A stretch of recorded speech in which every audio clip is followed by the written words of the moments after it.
Voilà, on se retrouve avec notre cher ami et on est dans Parashat Vayechi. En vérité, on est dans Parashat Shemot, mais bon, on a un petit peu de retard. Et on est dans la dernière paracha du Sefer Bereshit, de ce qu'on appelle en français la Genèse. Et c'est intéressant de voir que cette paracha s'appelle Vayechi, alors qu'on parle de la mort de Yaakov. Il a vécu. Dans le Zohar, il y a une explication extraordinaire qui dit qu'en vérité que Yaakov était la réincarnation de Adam. On dit qu'il avait le même visage que Adam. Exactement.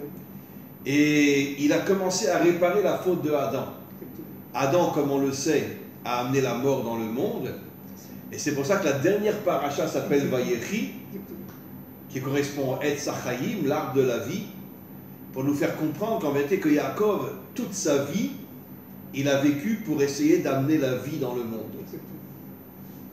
Et même s'il est décédé, nos maîtres nous disent qu'en vérité, il n'est pas mort. Ouais, exactement. Il n'est pas mort, en vérité. Et pourquoi? Parce que comme c'est un homme tellement important, il a besoin d'être dans ce monde pour soutenir le Ham Israël. Israël est immortel. Oui, Israël est immortel. Parce qu'il arrive à la Bina. Parce qu'on arrive à la Bina qui est au-dessus de ce monde. Voilà. Absolument. À moi? Non, je continue encore un petit peu. Donc, non, mais c'est intéressant nos cours parce qu'on se parle beaucoup. Quoi qu'il en soit, donc, encore une fois, je me répète, Adam a amené la mort, il s'est réincarné dans Yaakov, qui lui amène la vie. Maintenant, je voudrais expliquer encore quelque chose un peu plus important. Comme on le sait, Yaakov, c'est l'unité. L'unité entre les contraires. Tiferet. L'unité entre les contraires. C'est pour ça qu'il a épousé deux femmes qui étaient à l'extrême opposé l'une de l'autre. Léa qui représente le monde d'en haut et Rachel qui représente le monde d'en bas. Et d'une certaine manière, elles sont arrivées à avoir la paix entre elles, à se soutenir. D'ailleurs, quand Léa a demandé à Rachel laisse ton mari venir chez moi, Rachel n'a pas refusé. Et donc on voit que finalement, Jacob est arrivé à créer l'unité entre ces deux épouses qui sont deux couronnes. Rachel lui a donné la Malchut et Léa lui a donné la Bina, ça veut dire un homme surnaturel. C'est pour ça qu'il a arrivé à vaincre l'ange. Où c'est qu'on a vu un homme qui arrive à vaincre un ange, surtout qu'en plus c'était le Satan, c'était l'ange de Esav. Et en plus l'ange l'a béni et il l'a appelé Israël. C'est incroyable qu'on s'appelle Israël grâce au Satan. Oui, absolument. Qui a fait tchouva. Exactement. Qui a reconnu que la grandeur d'Israël. Exactement. Comme d'ailleurs le plus grand ami d'Abraham, dit dans le Talmud, c'est le Satan. Bien sûr. Quand on attaque Abraham, le Satan vient et il le défend. Ça veut dire qu'en vérité, comme on dit que le Nachash et Mashiach, c'est la même valeur numérique, le Mashiach fera faire teshuvah au Nachash, car le Nachash, c'est pas Amalek. C'est exactement ce qu'on vivra à la fin des temps. Absolument. Absolument. On dansera avec le Nachash et tout. Vous imaginez? On dit que c'était le plus bel homme de la planète. Et le Talmud dit que c'est ça qu'il a fait tomber Ève, tellement il était beau. Voilà, en tous les cas, donc, je conclus et je cède la parole à notre cher ami, que tout notre travail à nous, c'est deux choses. L'unité et la vie. Mais en réalité, la vie, elle vient de l'unité. Exactement. Parce que tant qu'il y a l'uniformité, chacun est dans sa secte, c'est le monde de la mort. Quand il y a l'unité, c'est le monde de la vie. On n'est pas pareil, je ne partage pas tes idées, mais tu es un homme bien et je m'attache à toi. Tu es mon frère. Même si on n'est pas d'accord sur les idées, tu es mon frère. Et l'unité amène la vie, l'uniformité amène la mort. Voilà, cher ami, je vous cède la parole. Toujours très heureux de vous avoir, Chaim, que Dieu nous protège et nous guide. Bonjour, Boker Tov. Boker Tov. La paracha Vayechi, c'est une paracha qui m'a toujours impressionné, bouleversé même. Et je vais m'expliquer. La paracha Vayechi est une paracha stuma min kol astumot. Oui, elle est fermée. Elle est fermée. Qu'est-ce que ça veut dire? Ça veut dire qu'elle est scellée. Il n'y a pas d'espace, il n'y a pas de respiration entre les deux parachutes. Entre chaque paracha, Voilà. il y a un espace, mais là c'est collé. Là c'est collé. D'ailleurs, c'est pour nous montrer quoi? Qu'elle est remplie de secrets. Exactement. Des secrets cachés. Exactement. C'est pour ça qu'elle m'impressionne énormément, cette paracha, parce que vraiment, toutes les parachutes sont secrètes, bien entendu. Mais celle-là, elle est secrète parmi les secrètes. C'est complètement codé, à tous les niveaux, à tous les niveaux. Et d'abord, un point très très important. Et là, je m'en réfère à mon maître, à mes maîtres. Et il faut comprendre un point fondamental. Jacob a construit son corps. C'est-à-dire qu'il a construit véritablement son être dans ce monde. Il a réussi à reconstituer le corps d'Adam Arishon. C'est pour ça qu'il ressemblait beaucoup, vous venez de dire Chaim, à Adam Arishon. Il avait un visage qui ressemblait à Adam Arishon, il rayonnait. Et donc, Jacob était par essence, si vous voulez, la dynamique qui a permis la réparation, dans un premier temps, de la faute d'Adam Arishon, qui sera complètement réparée à la fin des temps. Grâce au Mashiach. Grâce au Mashiach. D'accord?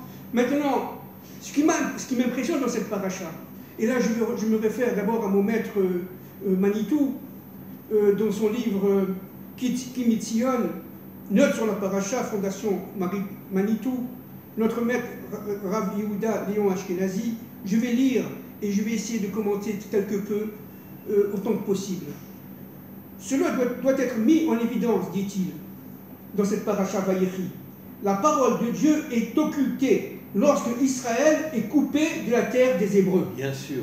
L'exil. D'ailleurs, entre parenthèses, tout le temps qu'Israël était sur sa terre, la Torah orale était uniquement orale. Absolument. C'était interdit de l'écrire. Absolument. Mais quand il y a eu le dernier exil, l'exil de Rome, c'est ça, et que les maîtres d'Israël ont compris que Israël allait se déconnecter de la Torah, ils l'ont écrit et diffusé dans le peuple juif. C'était nécessaire, pour ne pas dire fondamental. Sinon, on n'aurait plus de Torah aujourd'hui. L'exil, la Torah orale est en féminin, la Torah écrite est en masculin. D'ailleurs, la Torah écrite est au niveau de la Bina, la Torah orale est au niveau de la Malchut.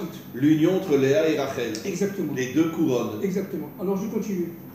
L'exil, entre autres dangers, d'érosion d'identité. D'érosion d'identité réelle. Mais ils font tout pour nous casser notre identité. Voilà. Entraînerait une dénaturation de la conscience de soi. Bien sûr. Regardez comme c'est fort. Qui viderait de sa substance en l'occultant l'espérance même de la délivrance. Mais ils font tout pour nous empêcher la délivrance. C'est-à-dire tout simplement qu'à partir du moment où on est cassé, on a cassé notre intériorité de notre extériorité par l'exil, on vit dans l'extériorité et cela à l'infini, on descend, le regard descend, se ferme, vous comprenez? Et on n'est plus capable tout simplement de comprendre qui nous êtes, qui nous sommes, pardon. D'ailleurs, cher ami, pourquoi le monde s'attaque à la femme? Bien sûr, c'est ça. Parce que la femme, c'est la couronne, la bénédiction et la force de son mari. Exactement. Et pourquoi le monde s'attaque à la femme? Pourquoi ils la font tomber complètement? Absolument. Aujourd'hui, regardez comment les femmes sont habillées. Absolument. Pourquoi? Parce qu'ils savent que si la femme se réveille et reprend conscience, c'est la délivrance finale. Absolument. Donc ils s'attaquent à la femme. C'est pour ça que le serpent s'est attaqué à la femme. C'est exactement ça. C'est ça. Alors regardez, je continue. À force de mettre sa vertu dans une attente se nourrissant d'elle-même, on ne serait plus concerné par l'objet de l'attente, c'est-à-dire la fin de cette même attente. C'est très fort. C'est-à-dire qu'en fin de compte, on devient américain pleinement, on devient plus français que les Français, plus américain plus allemand que les Allemands. On oublie notre intériorité, notre identité propre, notre nature, et on n'a plus aucune possibilité d'atteindre la surnature. Mais de toute façon, aujourd'hui, le Ham Israël est complètement tombé. Hein. Exactement. Qui sont les plus grands ennemis d'Israël et des Juifs? Exactement. Eh bien, les Juifs démocrates en Amérique. C'est les plus grands antisémites qui existent sur Terre. Les Juifs démocrates en Amérique. Ils détestent Israël, ils détestent les Juifs, et ce sont tous des libéraux, des réformés, etc. Plus encore. Alors, ce ne sont pas des Juifs, en vérité, ce sont des infiltrés. Plus encore. Mais ici aussi, vous le savez bien. Mais évidemment, mais le Zohar dit que juste avant la délivrance finale, 80% d'Israël seront des infiltrés qu'on appelle le Erevra.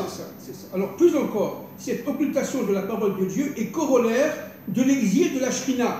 Et là, le Rav dit quelque chose d'extraordinaire, je le revois encore dans son cours, et là je le cite, A-t-on jamais réfléchi à ce que signifie un monde privé de la présence dévoilée de Dieu parce que Israël est en exil? La Shrina est en exil de Shrina. C'est fabuleux, c'est fabuleux. C'est-à-dire qu'en fin de compte, à Kadosh Baruch Hu... Oui, mais la Shrina, peut-être, puisqu'on est revenu en Israël, peut-être la Shrina est à nouveau avec nous. Bien sûr, alors c'est tout le problème, c'est pour ça qu'ils sont en danger. Quel est le problème? Le problème, c'est que... Dieu n'est plus avec les Juifs qui vivent en dehors d'Israël. Voilà. Dieu n'est plus avec les Juifs qui sont à l'extérieur d'Israël. Parce que Israël, qu'est-ce que c'est qu'Israël? Israël est un Kéli. Hein, c'est 12 tribus, c'est un Kéli. La seule terre qui est reliée directement à Dieu, c'est Israël. Toutes les autres terres sont reliées à des anges, exactement, mais pas à Dieu. Exactement. Alors c'est quoi le Kéli? C'est tout simplement un réceptacle. Ce réceptacle-là, il doit être uni et fort. C'est pour ça que Jacob a eu très très peur. Très très peur à partir du moment où il a perdu la prophétie, parce qu'il voulait donner, c'est le pshat chez Rachid, il voulait dévoiler la délivrance finale. Et ça n'a pas marché. Et ça n'a pas marché. Pourquoi? À cause de la lutte entre Yosef et Yehuda. Exactement. Alors c'est pour ça. Alors il a vu qu'il y avait une lutte. Il n'y a pas d'unité dans le peuple juif. C'est ça. Alors qu'est-ce qu'il a vu? Il a vu, vous avez tout à fait raison, il a vu qu'il y avait une lutte entre Yosef et Yehuda d'une part, et aussi ce qu'ont fait Shimon et Lévi par rapport à le viol de Dina, etc., etc. Les Hittites, non, oui. Non, Dina s'est fait violer par Shrem. Pas Shrem, oui, non, j'ai cherché le mot du chef de Shrem s'appelait le Hittien, bon, ça va me revenir. Et donc, ce qui est très important de comprendre, c'est qu'il avait très très peur qu'à l'intérieur de ces 12 tribus, il y allait avoir une sorte de séparation comme Ishmaël et... Mais c'est ce qui s'est passé sur la terre d'Israël. Exactement. Le combat entre les 10 tribus et la tribu de Yehuda. Exactement. Et même, c'est marqué clairement dans le Tanakh, dans la Bible, que quand il y avait une tribu qui était attaquée, aucune autre des autres tribus venait à sa défense. Absolument. Elle la laissait seule. Absolument. On a vécu dans la division jusqu'à la délivrance finale. Absolument. Absolument. Et donc, ce qu'il avait très très peur, c'est qu'en fin de compte, comme il y a eu Ishmaël par rapport à Yitzhak, comme il y a eu Ésaü par rapport à Jacob, eh bien il y aura certains fils de la tribu, notamment Shimon et Lévi, mais pas seulement, n'est-ce pas, qui seront séparés des autres frères. Et donc, tout ce qu'il a fait pour arriver à l'unité, eh bien, en fin de compte, il a eu très peur, ça mène à un échec. Et donc là, il a complètement paniqué. Rien n'est plus dur que l'unité dans ce monde. C'est ça. Comment je peux t'accepter si tu es différent de moi? Et c'est pour ça que les frères... C'est pour ça qu'aujourd'hui, on ne vit que dans des sectes. Absolument. C'est pour ça que les frères ont tout de suite dit Shema Israël, Hashem Elokeinu, Hashem Echad, pour le calmer en disant attention... Mais c'était pas sincère. Unis, mais c'est pas sincère. C'était pas sincère. Non, parce que c'était pas encore la fin des temps. Ça sera sincère avec le Mashiach Ben David. Bien sûr. Pour l'instant, pourquoi? Parce que l'humanité n'est pas encore unifiée. Elle n'est pas unie. C'est-à-dire qu'en fin de compte, tout le travail des pères, d'Abraham, d'Isaac et de Jacob, c'est de réunir Israël avec l'humanité. Mais pour cela, il y a une condition fondamentale. Surtout avec les 70 nations adamiques. Mais bien sûr, je parle des 70 nations adamiques. Oui. Puisque pourquoi? Parce que qui c'est qui est rentré en Égypte? C'est Shivim Nefesh. Shivim par rapport aux 70 nations.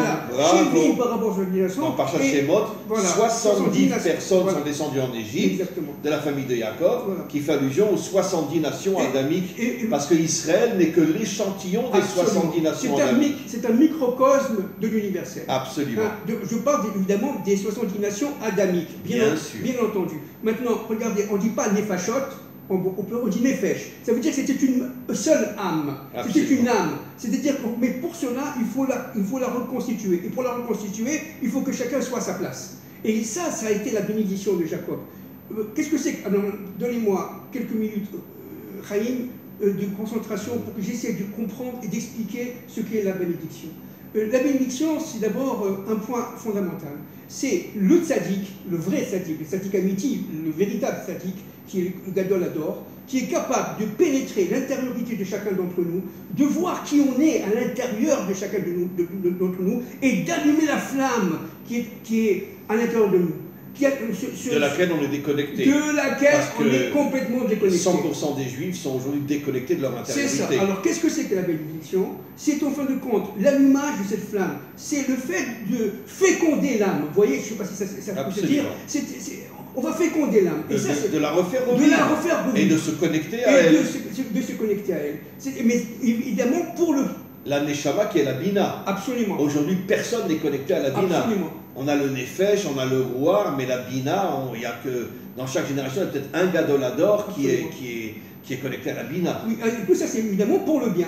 Et chacune des fonctions que le tzaddik peut voir dans chacun des interlocuteurs à qui il veut donner la bénédiction, eh bien c'est une fonction qui est virtuellement existante, qui doit la faire réaliser et dans le temps. Absolument. C'est pour ça qu'il dit il est béni deux fois. Regardez, c'est dans le temps et dans l'espace. Dans le temps, c'est-à-dire véritablement de génération en génération, de la génération de Jacob jusqu'à la génération de la fin des temps, au niveau des Hébreux, mais aussi au niveau de l'universel.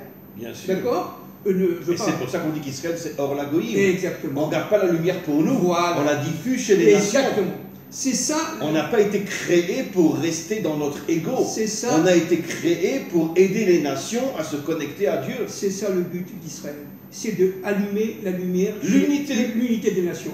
Chez les nations. C'est chez les nations qui sont d'Adam Arishon. Maintenant, un autre point aussi, c'est reconstituer l'unité à l'intérieur du peuple d'Israël, des 12 tribus.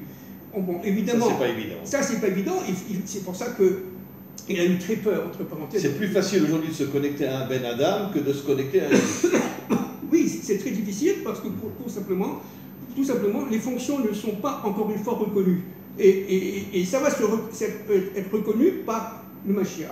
C'est le Messie qui va C'est lui qui va recréer l'unité. Voilà. Pour comment? En reconnaissant chacune des fonctions complémentaires aux autres. Bien sûr. Complémentaires aux autres. C'est-à-dire qu'il va reconstituer l'unité. Il va recréer les 70 nations Exactement. qui ont disparu aujourd'hui. Il va reconstituer, regardez, il va reconstituer une association qui sont dans le peuple hébreu, qui sont de retour sur cette terre. Parce que qui c'est qui retourne? Ce sont les 70 nations à travers le peuple hébreu qui retournent sur la terre. C'est eux qui diront qu'ils missionnent voilà. Etc. Ou Dvar Hashem Yerushalayim. C'est pas nous qui le disons, c'est les nations adamiques qui disent la Torah, les premières tables, ressortiront de Tzion. Et la parole d'Hachem, qui est la Malchut de Jérusalem. C'est pour ça que nous... C'est à pleurer. C'est à pleurer. C'est pour ça que le travail à nous, c'est tout simplement de réveiller les nations de manière à qu'elles comprennent que toute la fonction d'Israël, elle est tout simplement de révéler ce qui est en eux, ce qui est en elles, ces nations-là, descendants évidemment d'Adam Arishon et de Chava, et de manière à ce qu'elles puissent se relier, femmes et hommes étant Israël, femmes étant les nations, se relier au couple et faire un couple uni. Et donc, ça, c'est le donc on aura 70 femmes. On aura 70. Qu'est-ce que c'est ce qu'on dit? Ce sont c'est comme les 600 000. Oui, mais si on a 70 femmes, c'est ces 70 femmes qui vont faire de nous un roi. Ce sont les 70 manières d'être homme. Ce sont les 70 manières d'être homme. Chacun a sa fonction. Chacun a son drapeau. Regardez, quand Jacob a Vous savez que le Rabbi Lubavitch dit que dans le monde à venir, le corps sera au-dessus de l'âme. Oui, absolument. Et puisque les nations sont féminines et représentent le corps, absolument. D'accord? Et je m'excuse de le dire, mais peut-être qu'un jour viendra où les 70 nations seront au-dessus d'Israël. Mais c'est ce qui va se passer. Mais attention. Au-dessus d'Israël, il faut comprendre ce que ça veut dire. Chacun sa fonction. Elle est complémentaire l'une à l'autre. N'est-ce pas? La femme ne remplace pas l'homme et l'homme ne remplace pas la femme. Oui. Chacun a sa place. Oui. Mais la femme ayant pénétré l'homme, il va y avoir... Elle est l'intériorité de l'homme. C'est-à-dire qu'en fin de compte, en Israël, il va y avoir au niveau événementiel, le communisme, le socialisme, le capitalisme, le libéralisme, l'ultralibéralisme, les banques, c'est-à-dire tout ce qui se passe dans l'universel se retrouve en Israël. Ce sera le microcosme en Israël. Voilà. Les sciences, la médecine, la biologie. D'ailleurs, c'est aussi pour ça qu'en Israël, on a toutes les races qui sont là. Exactement. On a tout. Exactement. C'est le pays où il y a toutes les races qui sont là. Exactement. Et c'est pour ça que nous avons toutes sortes de nourriture. Vous comprenez? Toutes sortes de nourriture. L'Apka est là. La nourriture tunisienne, les piments, la nourriture marocaine. Il est fou, ce Raïm, mais je l'aime, il est fou.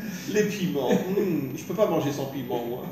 Bon, alors, attendez, on essaie de se concentrer. Donc, ce qui est très important, c'est que les nations qui vont, encore une fois, permettre à Israël d'être lui-même, comment? En intégrant les sciences, en intégrant l'économie, la psychologie, etc.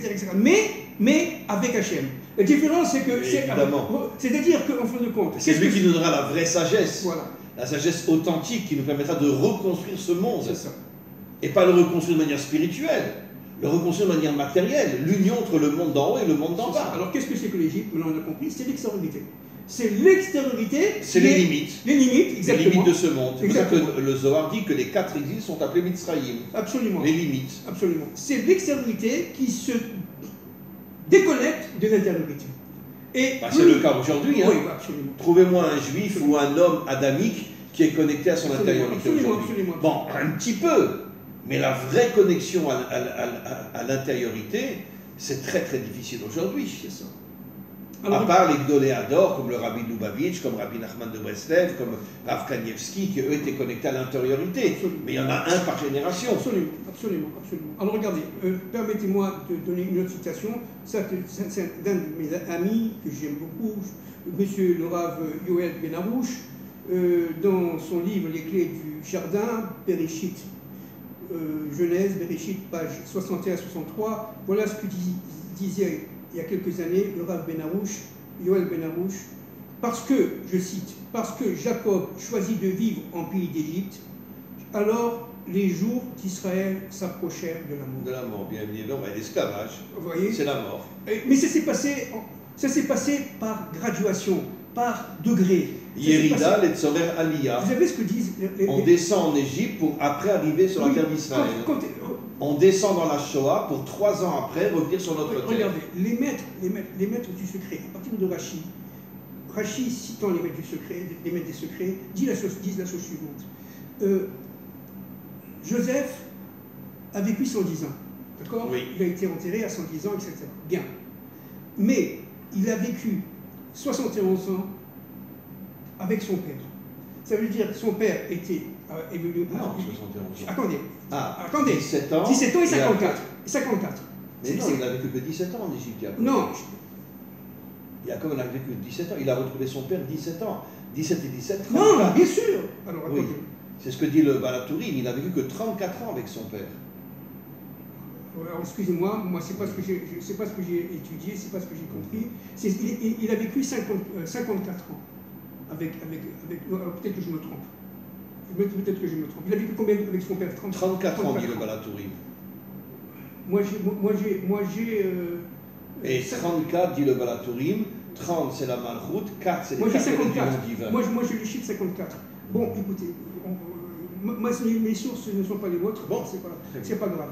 Alors donc, qu'est-ce qui est important là-dedans? C'est que de bien saisir que la mort de Jacob dans cette paracha fameuse Vayechi était liée directement à la marche dans le désert, notamment du tabernacle. Jacob avait demandé, n'est-ce pas, d'être enterré à Hebron. Oui, d'être enterré à Hebron, bien entendu, mais d'entourer son cercueil, n'est-ce pas, comme était entouré, entre guillemets, évidemment, le tabernacle dans le désert. C'est-à-dire 3 devant, en nord, 3 à l'est, exactement, 3 au sud, et 3 les 4 points cardinaux. Maintenant, les 4 points cardinaux pour former pour un montrer carré. Que Jacob est l'unité. Exactement. Parce que l'unité dans le monde. Parce que le carré est synonyme d'unité. Le carré, c'est une ligne. Absolument. C'est comme les tifolines, hein, c'est une ligne. Absolument. Donc, alors que les Égyptiens, regardez, hein, ils avaient le serpent qui mettait ici, au-dessus de la tête, comme ça, et sur le bras. Comme toutes les firmes pharmaceutiques, qui dont le symbole, c'est le serpent. Exactement. On va vous tuer. Exactement. Donc, ce qui est très important de saisir, Joseph n'a pas porté, parce qu'il était vice-roi d'Égypte, mais aussi les Lévis n'ont pas porté. Alors pourquoi? Parce que les Lévis, et d'abord Shimon et Lévi, on va un peu revenir à la bénédiction, Shimon et Lévi. Ces bénédictions sont d'abord, avant tout, codées. Il a donné non pas la date de la fin, il n'a pas réussi. Quand sera la délivrance finale, il n'a pas pu. Mais ce qu'il a donné, c'est la fonction de chacune pour arriver à la fin. Absolument. La fonction de chacune des tribus pour arriver à la fin. Absolument. Et par exemple, c'est terrible, parce qu'il a maudit à Rour, hein, il a maudit ce qu'ont fait Shimon et Lévi. Ils ont été maudits par Jacob. Pourquoi? Parce qu'ils ont été... leurs actions. Par leurs actions. Pas la personne elle-même. Attendez. Oui. C'est par leurs actions. Parce qu'ils ont tué d'abord les gens de la tribu de Shrem, comment on dit Shrem? Non, c'était pas Shimon et Lévi. Ah, Shimon et Oui, Lévi, oui, oui, ils ont Lévi. tué la tribu de Shem, les mâles qui ont fait la circoncision, n'est-ce pas? Et ils ont, disent les maîtres du sceau, qu'ils ont aussi cassé l'enceinte pour pénétrer. Ils ont fait deux choses terribles. Alors, évidemment... Bon, il faut les récupérer. Alors, bien sûr, ils voulaient récupérer leur sœur. Qui, elle, ne voulait pas partir. Elle était tombée follement amoureuse de Shrem. Absolument, absolument. Qui, elle, ne voulait pas partir. Et donc, de cela, qui est une malédiction, sort une malédiction. Parce que, en fin de compte, Shimon, c'est la tribu qui va se relier à Yehuda, et Lévi, c'est la tribu qui va faire le lien entre les différentes tribus, de manière à souder les tribus. Absolument. D'ailleurs, Lévi vient de Lévaya, l'accompagnement. L'accompagnement. Lévi, ça vient de l'accompagnement. Oui, l'accompagnement. C'est-à-dire qu'ils vont faire le lien entre les différentes tribus. Absolument. Et ça, c'est absolument fondamental. Donc, ça, il s'est complètement calmé. Yehuda, qui était un roi, qui était en pleine chouva, évidemment, parce que il s'est trompé, il a fait deux fois terrible. Une fois, il a vendu Joseph, et il est parti avec une prostituée, Tamar. Et le fait d'avoir vendu Joseph, je crois que c'est le Kliyakar. C'est d'ailleurs pour ça qu'on dit que le Mashiach sera un Baal Teshuvah. Absolument. Et pas un sadique, comme beaucoup de juifs croient. Absolument. Ils disent, bon, c'est un tel, peu importe, bon, je ne rentre pas dans les détails, mais en vérité, Ish Tsemar ou Mitarta Yitzmar, le Mashiach viendra de tout en bas. Absolument. Ça sera un Baal Teshuvah. Absolument. Et comme disent nos maîtres, que le Baal Teshuvah est plus grand que le Tzadik Gamour. Absolument. Absolument. Voilà, nous aussi on est des Baal Teshuvah. Alors, en faisant cette faute d'avoir vendu Joseph, le Kliyakar, je crois que c'est lui, que tu me parles, si je me trompe, c'est ma source, c'est le Kliyakar, mais je peux me tromper, dit une chose extraordinaire, c'est pour ça qu'il a perdu sa femme, la Cananéenne, et deux enfants. Il a perdu, Yehuda a perdu sa femme. Mais il s'est avec une Cananéenne, c'est aussi une grande faute. Bien sûr, il a perdu sa femme et toute la famille disait qu'il ne se marie pas avec une Cananéenne. Absolument. Absolument. Et par rapport à Tamar, bon, il a reconnu qu'elle était plus juste que lui devant le tribunal. Il a fait tchouva. Il a fait tchouva. Voilà. D'accord. Et la tchouva, comme vous venez de dire, Chaim, on va le retrouver avec le Mashiach ben David, comme la tchouva est l'élément fondamental de la vie dans ce monde, puisque sans tchouva, il n'y a pas du tout. Le monde est écrit pour la teshuva. C'est-à-dire, c'est pas la faute qui est grave. C'est le fait de rester dans la faute qui est grave. Absolument. Si tu as fauté et tu reviens vers Hachem, tout est pardonné. Absolument. Mais si tu restes dans la faute, le cas de 99% de l'humanité aujourd'hui, alors tu n'as rien compris à la création. Absolument. Absolument. Alors, dans cette paracha, évidemment, chaque tribu a reçu sa fonction, chaque tribu a reçu, si vous voulez, l'éclairage intérieur par leur père Jacob, le lion, le loup, etc. On ne va pas compter dans les détails. Chacun était comparé à un animal. Était comparé à un animal. Et donc... et vous savez pourquoi un animal? Parce que dans chacun d'entre nous, il y a le Nefesh Bien sûr, et le Nefesh BMI qui doivent s'unir. L'âme divine et l'âme animale qui doivent s'unir. Et l'âme divine purifie l'âme animale. Exactement. Et à ce moment-là, l'homme devient un homme d'action authentique dans ce monde. Parce qu'il faut absolument que le Nefesh BMI et le Nefesh animal s'unissent. Absolument.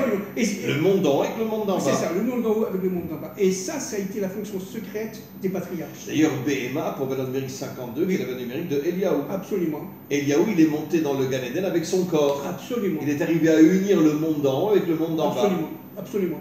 Mais vous savez que le corps d'Eliaou, en petit bien entendu, c'est la reconstitution du corps de Yaakov.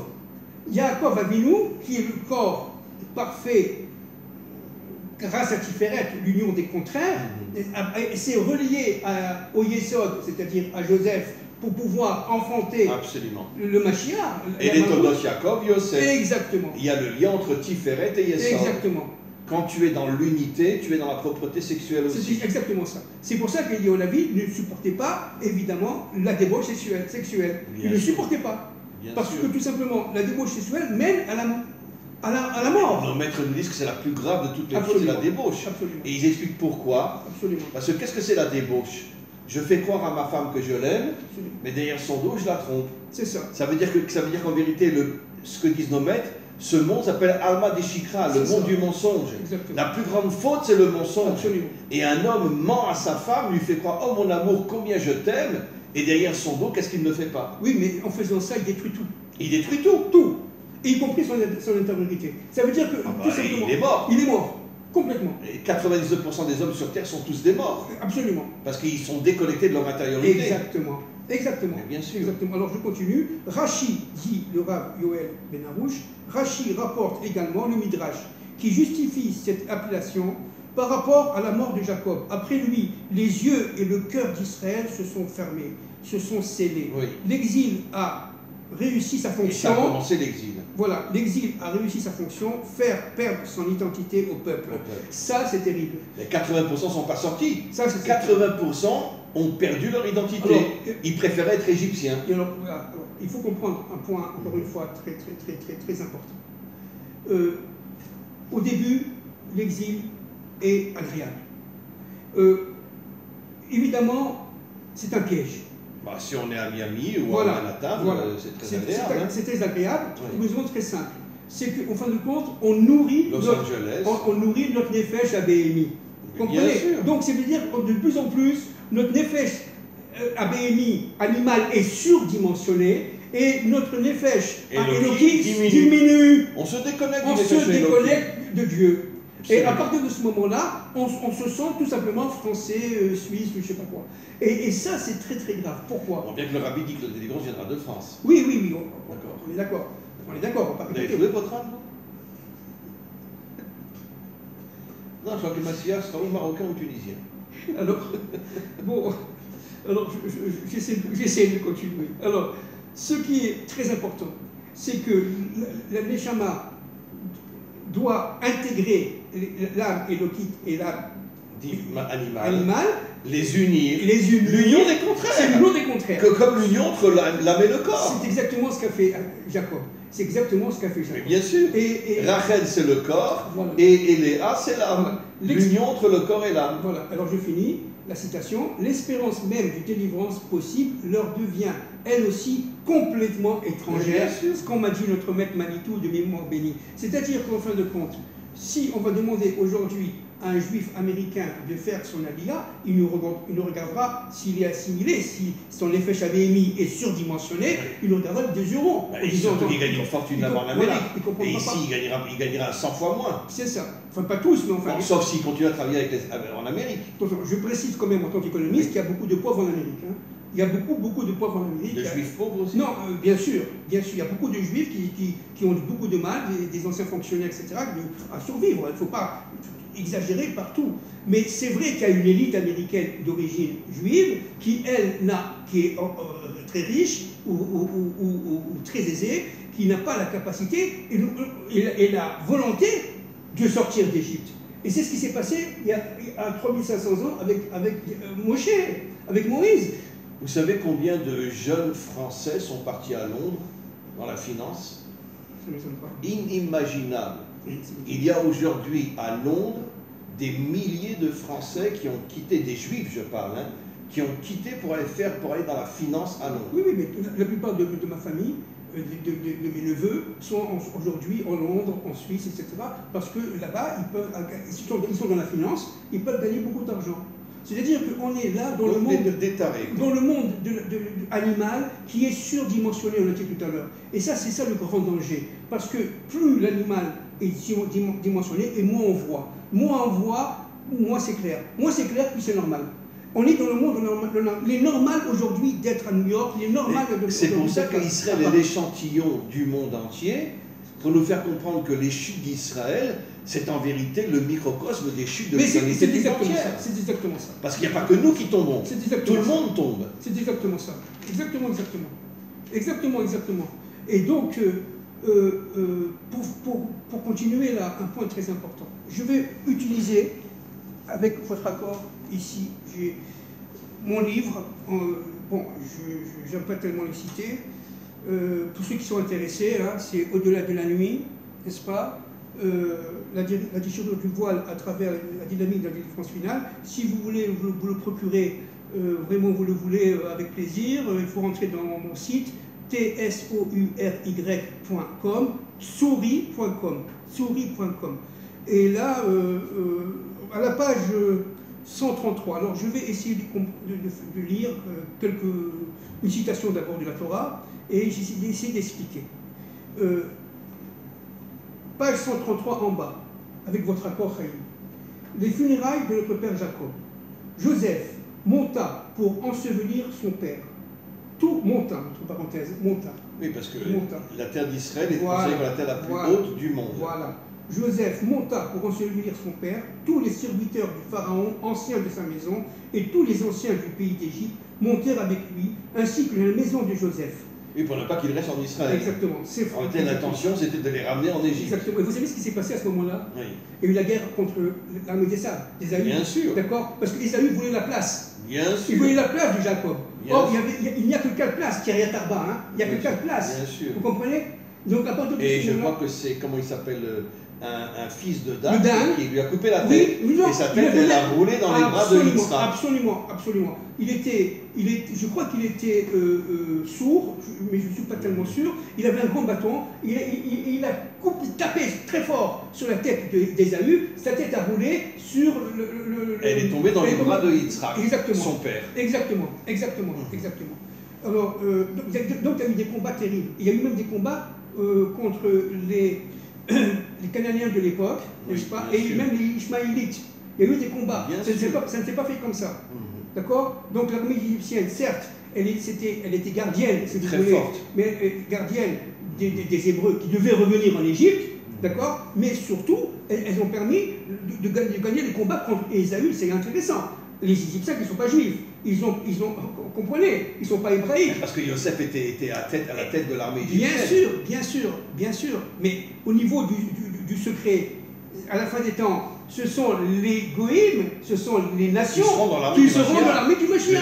Rabbi Shimon Bar Yochai dit que la majorité des soldats dans l'armée du Mashiach seront des goïms. C'est exactement. Alors, les nations descendants d'Adam Arishon sont représentées évidemment dans cette armée égyptienne. Absolument. Vous comprenez? Et ça, c'est très intéressant. Alors regardez.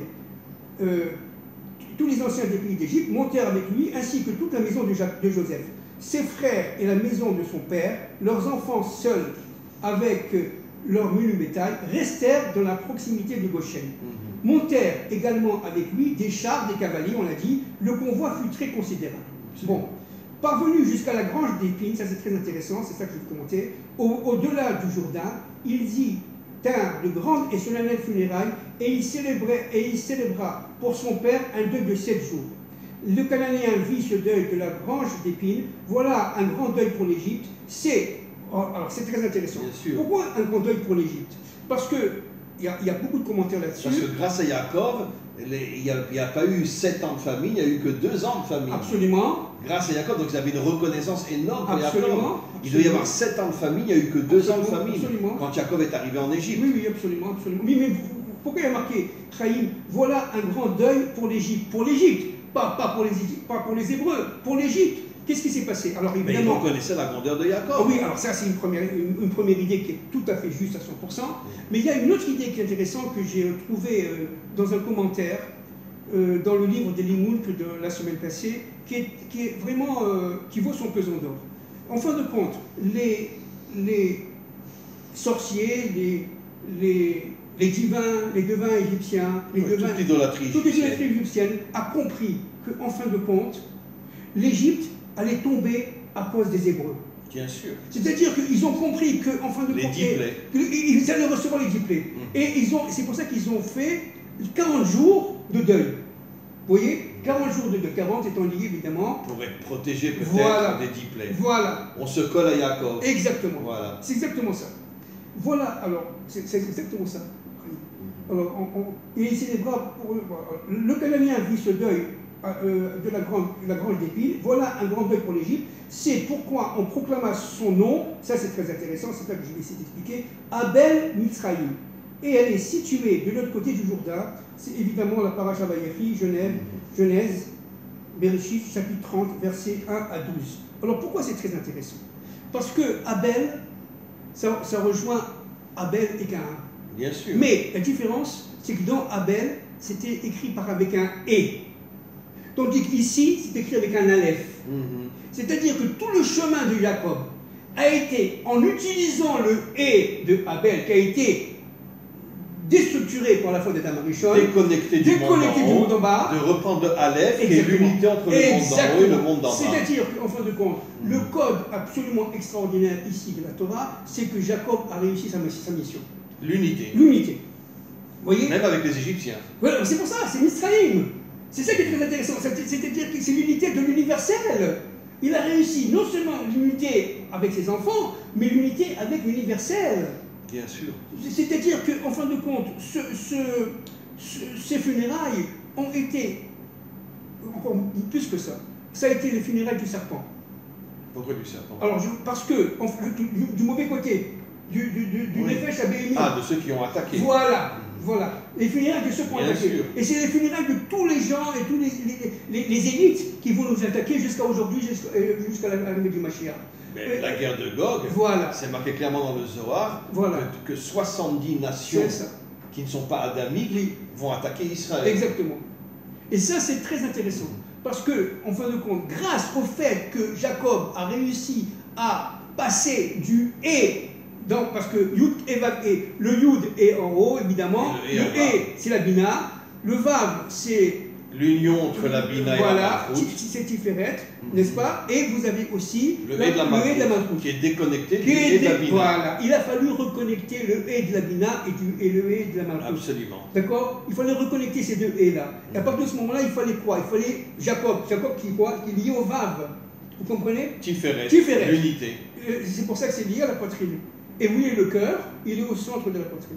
Vous comprenez? C'est-à-dire que au sternum, au niveau du sternum. C'est-à-dire qu'au fond du compte, cette union entre la gauche et la droite que Jacob a réussi, on la retrouve pour l'Égypte. D'ailleurs, c'est pour ça qu'on a 2 oreilles, 2 yeux, 2 narines, 2 lèvres, 2 bras, 2 jambes. C'est ça. Pour nous faire comprendre que tout le travail, c'est l'unité. Exactement.